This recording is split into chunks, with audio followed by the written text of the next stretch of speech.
At this very moment, Iran is once again the center of global attention. Not only is the entire Middle East, but the entire world is on edge. From the violence of military strikes and the death of both civilians and military personnel, to the political upheaval in Iran and the economic and military implications for the rest of the world, Iran, or Persia, as many anti-regime activists refer to the country, is going through profound changes. Changes that could ripple through events for years to come. Inside Iran, even before the American and Israeli attacks, dissidents and ordinary people, fed up with the hardline Islamic regime, took to the streets in hope that the much-hated theocracy might be ousted. Throughout much of the winter, Iranian security troops gunned down an estimated 30,000 anti-government protesters nationwide. So, to the people in the streets, the regime was beginning to show signs of weakness and maybe death. But before all these world-shaking events began, it's important, especially for young people, to know how Iran became the repressive pariah state that it has become in the last decades.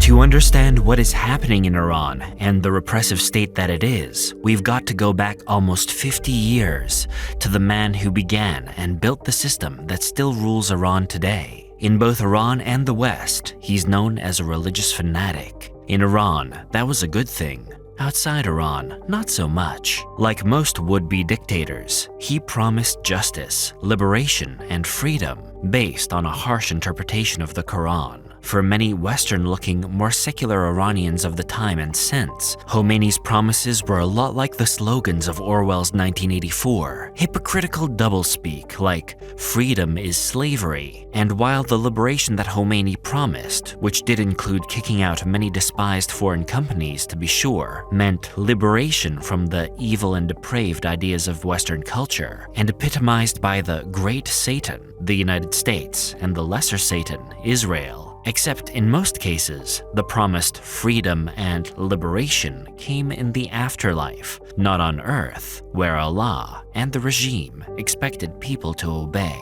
The man who sparked the Iranian Revolution of 1979 was Ruhollah Khomeini. His name literally means Ruhollah from Khomein, a small town about 200 miles south of Tehran. Ruhollah's father was a cleric, known for defending the weak from the strong, and was killed in 1903, 1 year after the birth of his son, likely an assassin paid by powerful local political and economic interests. Even without his father, his extended family and clan were known for their strict adherence to religious law and beliefs. When he became a teen, Ruhollah was sent to the Shiite Muslim holy city of Qom to seminaries where he studied Islamic law, theology, and philosophy. Within a short time, Khomeini developed a reputation for a strict interpretation of Islamic scripture and early writings that was bordering on fanaticism by the time he was 20. Over time, Khomeini developed a series of ideas named Velayati Faqih, the guardianship of the Islamic jurist. The cornerstone of Khomeini's doctrine was that Islamic clerics, in this case Shiite clerics, should rule society directly, as they understood the holy writings, sayings, and traditions better than anyone. It was only logical to Khomeini that since God is perfection, it made sense that the people on earth who knew him best should be in charge. To Khomeini and his increasing number of followers, this made perfect sense, even though they were often forced into hiding for harboring or promoting ideas that supported the overthrow of the then Persian monarchy, controlled from 1941 on by the Shah, Reza Pahlavi, who had succeeded his father, Reza Shah, when the English and the Soviets took over Iran to prevent Hitler or pro-Hitler forces from seizing the oil-rich country. From the 40s through the 50s, the young Shah basically took his marching orders from the moneyed foreign interests in the country. Those foreign interests were overwhelmingly American and British, who saw to it that the Shah's personal bank accounts were always very full. By the 60s and most of the 70s, however, the Shah was grown, was firmly in charge, and had imposed an authoritarian regime designed to do two things: keep the Shah rich and on the throne,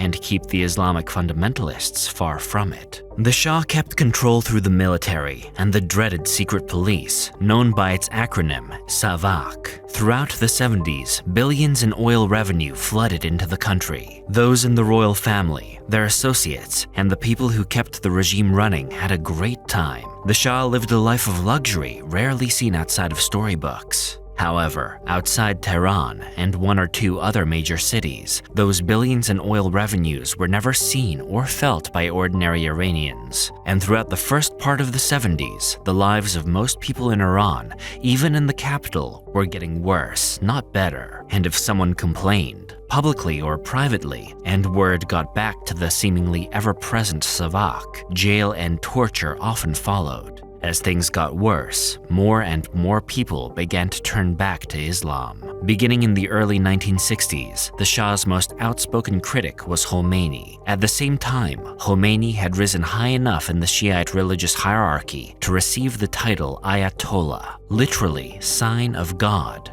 a rank reserved for senior clerics recognized as authorities in Islamic law. In 1963, Khomeini made a speech in which he accused the Shah of being a puppet of the West and accused his government of betraying Islam. The Ayatollah was arrested, and by the early 1960s, Khomeini was becoming a revered figure in the country, and his arrest touched off riots across Iran. After a couple of months in jail and a few in house arrest, Khomeini was formally exiled from the country by the Shah's government, eventually spending 15 years in exile, mostly in Turkey and Iraq. In France, Khomeini organized a sort of Islamic shadow government in the hope that someday he and his growing fundamentalist Islamic movement would take power in Iran and usher in, like all despots dream of, a new golden age of Islam. He also recorded sermons and speeches on cassette, which were duplicated by thousands of supporters not only in France, but inside Iran. Things got much worse in Iran in the late 70s. The Shah's government was increasingly resented. The lavish and secular lifestyle of the Shah, his family, and cronies angered most Iranians, from the most religious to the least.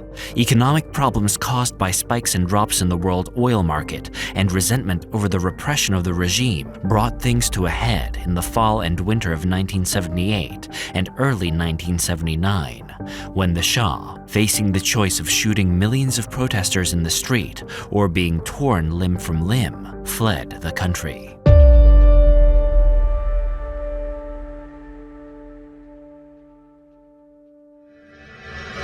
2 weeks after the Shah fled Iran, Khomeini returned to Iran for the first time since 1964. From the moment he appeared in his black and white robes and turban, with his incredibly intense glare which never seemed to change, Iranians went wild. Millions of people poured into the streets to greet him or cheer his arrival. With the Shah gone and the holiest of all Shiite holy men in charge of the country, things would get much better soon, but they didn't. They got worse. In a few short months, moderate factions, whether moderate Islamic factions or secular, were sidelined, imprisoned, or eliminated. Throughout the country, revolutionary courts were established based on Shiite Islamic tradition. In Iran, the Dark Ages had returned. Trials often lasted minutes. In the first weeks, months, and years of the regime, being in front of a revolutionary court was like returning to the darkest moments of medieval religious history. Evidence mattered very little. Whether or not a person was a criminal or an enemy of the state or enemy of Islam might be decided in the most arbitrary way, based on scripture written over 1,000 years before. The first victims were military and police officers, many thousands of the Shah's former officials, and anyone suspected or accused of opposing the regime, which was the same as opposing Khomeini, which was the same as opposing Allah, was jailed, tortured, and often shot.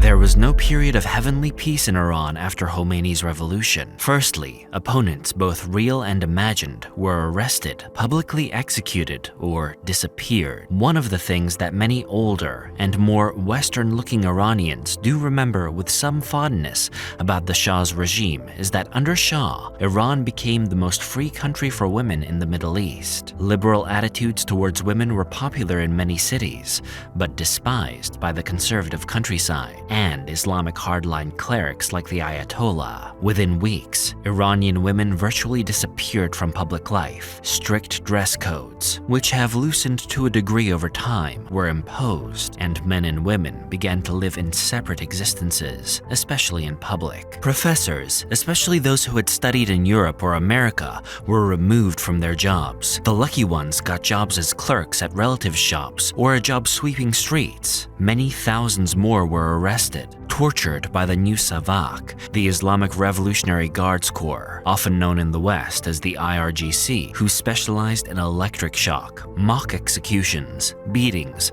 burnings, rape, and much more. Thousands were killed. Famously, the Iranian hostage crisis, in which 52 American diplomats and embassy staff were taken hostage by fanatic Islamic revolutionary students, a move which the Ayatollah endorsed and used to keep Iran safe from an expected American attempt to overthrow the regime. After 444 long days, the hostages were released on the very day Ronald Reagan took office. Ronald had subtly let it be known that he was ready to bomb Tehran rather than allow the crisis to continue. From that point onward, the United States and the Islamic Republic of Iran have been in conflict. Within a short time, Khomeini and his supporters had rewritten Iran's legal code based on the Ayatollah's strict Shiite beliefs. In 1979 and again in 2012, Khomeini's strict interpretation of justice harkened back to the Middle Ages for its inspiration. Under Iran's theocratic new legal system, starting in 1979, the country's legal system became not only a system for the punishment of criminals, but a weapon of ideological control. The new system was condemned by Human Rights Watch, Amnesty International, many governments around the world,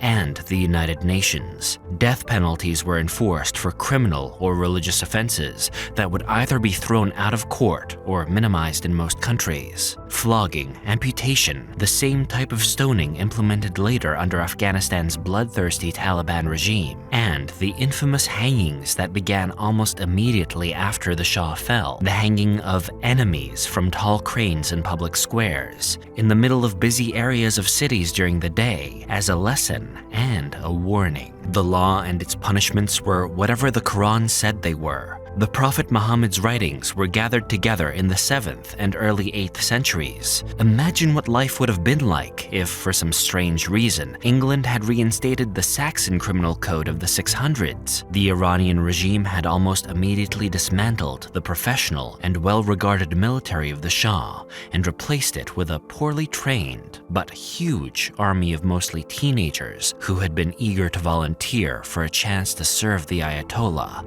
and God by either winning the war or dying as a martyr. The Iranians became infamous for launching human wave attacks, sending thousands of poorly trained troops directly at the enemy in the hope of overwhelming them and breaking through their defenses. These attacks were also used to clear minefields, another job which ensured a quick martyrdom. Teenagers often wore plastic keys around their necks, symbols of the keys to the gates of heaven that would be unlocked for them when they were martyred for Islam. The war went on for 8 years. An estimated 500,000 Iranians were killed during the war, for no gain on either side.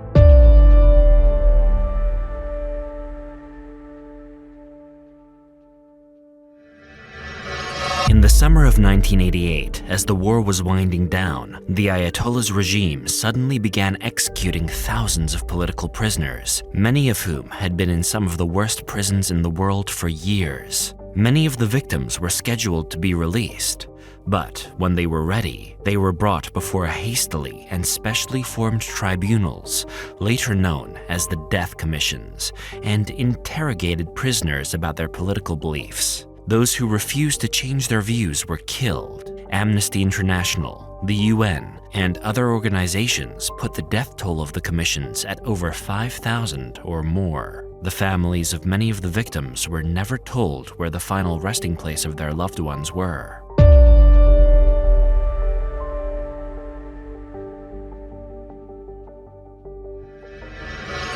By the end of the war, all political parties were banned. Newspapers were shut down, except for those which were published by the regime. Activists of any kind, not only political, but environmental for example, were arrested, often tortured, and sometimes killed. Any criticism of how things were was taken as a criticism of Khomeini and Islam. Throughout Europe, people like Salman Rushdie, the famous writer who had written the book The Satanic Verses, which was widely seen as critical of the regime, were targeted for assassination, and many were. This was a series of events known as the chain murders, because it seemed that one led to another, and so on. Within Iran, Khomeini's regime and religious thought police enforced strict dress and behavior codes. Those caught in some minor public infraction were often whipped, in public, without trial. By 1989, when the Ayatollah died, Iran was broke from the war with Iraq. Morale was horrible. Khomeini wanted to continue the war, but was convinced that ending the conflict might be the only way to save his government. When he died, Khomeini was a doddering old man who was out of touch even with the reality that he himself had largely created. Millions attended his funeral in Lebanon, the West Bank, and Gaza, along with other groups in Yemen. Millions more grieved because Iran and Khomeini had helped to create a fundamentalist Shiite network of terrorists and terrorist militias that, until very recently, were influential players in Middle East politics. Today, with Khomeini's chosen successor, Ayatollah Ali Khamenei's death, under American and Israeli bombs, and much of its military neutralized, and millions of angry Iranians on the streets, Khomeini's regime may just end up like the Shah's. Thank you for watching. See you next time.